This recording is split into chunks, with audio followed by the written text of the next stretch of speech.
Hey, you there, who has done amazing things but pushes it off and continually says, no big deal. Yeah, you, who is rolling your eyes right now. Let's talk about something I see all the time in high performers. We confuse humility with hiding. We achieve something meaningful, and instead of acknowledging it, we just brush it off. We downplay the moment. We say things like, it was nothing. We move the goalpost before the dust even settles. We might think we're being humble, but what we're really doing is reinforcing the belief that maybe we're not enough. See, when you never let a win land, your nervous system never knows you've won. So you keep hustling, you keep performing, you keep over delivering. But instead of feeling joy, you never feel settled. You never feel satisfied. You never feel safe to just be. That used to be me to the point where I just didn't believe I was worthy of any recognition. And when recognition did happen, I was not prepared for what came next. So I promised I was going to share more stories about my days in aerospace and photography. So let me tell you a story about 20 years ago when our entire team received letters of commendation from the Department of Defense. Like, these letters were a huge deal for us and for the company we worked for. But instead of enjoying the recognition, panic set in for me. Like, I could feel the tension rising at the ceremony before they even called my name. My heart was racing, my breath, it was shallow, and my vision actually got black around the edges. And this one thought just looped in my mind. What if this is the moment that they find out I'm actually not that smart? What if they find out I really don't belong here? I didn't know it then, but that was imposter syndrome. From the outside, I looked calm and confident, but on the inside, I felt like a well-dressed fraud who was about ready to pass out. So let me back up and get into some nerdiness and explain what led up to that moment, how we found ourselves there. So for over 2 years, I was part of a team that designed, tested, and installed a first of its kind radome system, which for those of you who don't know, those white balls that are over top of things like around airports, those are called radomes. They protect radar systems. But no system had ever been designed that was this big. Instead of the ones at the airport that are like tiny, this was 150 feet tall. The project was called the SBX-1, right? This was a critical part of the U.S. ballistic missile defense system. It was designed to track incoming threats and tell the difference between real warheads meant to do the destruction and the decoys in space. The radar was enormous. The radar itself was 8 stories tall and emits extremely powerful signals. The radar is also extremely delicate, has to be protected from the elements at all times. Like a metal cover, like that was totally out of the question because the metal would have reflected the radar's intense energy back like a giant microwave disaster. Most conventional materials, they were either too reflective or too thick, rendering the radar ineffective. So we developed something that no one had ever done before. It was a lightweight, weatherproof, fabric-based dome able to transmit the high-frequency radar while withstanding the brutal ocean conditions, including hurricane-force winds for where it was getting installed.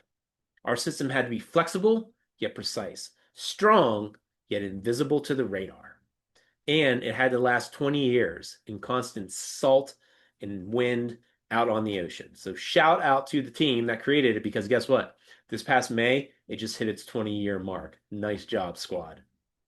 So, but my role back in the day was I was a field leader on installation and testing teams. And because of my rock climbing background, I often took on the high exposure tasks, which is code for way up high in the air. And this project had no shortage of opportunities to get high above the air. Like I said, the dome itself was 150 feet tall. It sat atop a modified oil platform, which was like another 150 feet above sea level.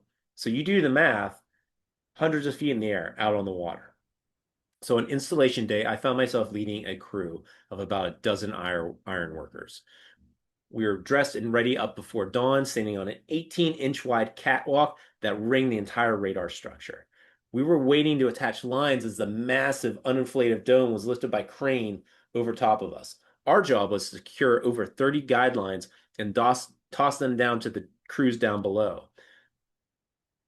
That way, the crews could tension them and pull the dome open, and it could come down over the radar. We were under strict orders not to damage the sensitive radar equipment. Like, no pressure, right? So at first, things were going smooth. And as the sun began to rise, the winds that had been calm started to pick up because now got behind schedule. And just as we got everything connected, the winds picked up, which meant the fabric dome, which was not inflated yet, which was larger than a football field, was suspended all around us, sagging and billowing in the rising wind. The geometric seams that we created the dome with, they were backlit now by the morning sun and began undulating like waves. Like it was beautiful, but it was completely disorienting.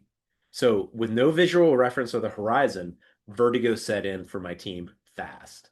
Like our footing became unreliable, especially like on the padded platforms that were surrounding the radar surface. And now this slack fabric was like starting to press down around us, threatening to contact and possibly damage the radar.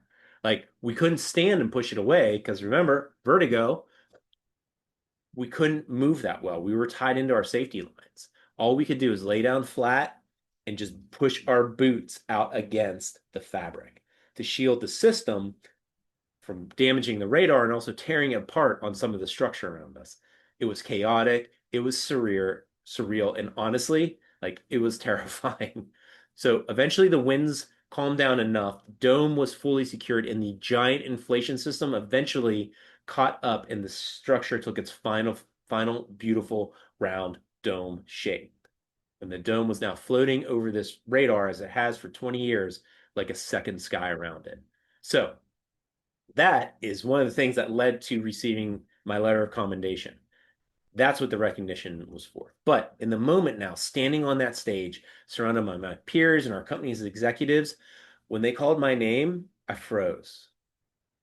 Not from pride, but from the fear of what if they realize I'm not as capable as they think. Other stories start circling in my head. What if this is the moment the mask finally falls off? Well, I received my letters of commendation, shook our company president's hand, and promptly stuffed those hard-earned letters in a manila folder. And that folder with those letters of commendation would live inside my desk for a decade. That's what imposter syndrome does. It robs you of your ability to absorb your own growth, even when you've risked, even when you've led, even when you've sacrificed and delivered. You still question your value. Like from the outside, like it looks like a success, but internally, imposter syndrome does nothing but lead to exhaustion and doubt. And that's why I'm opening up the archives. Not to brag, not to inflate my ego, but to model what it looks like to own your journey. Because if you can't acknowledge what you've already done, you'll never trust who you've become.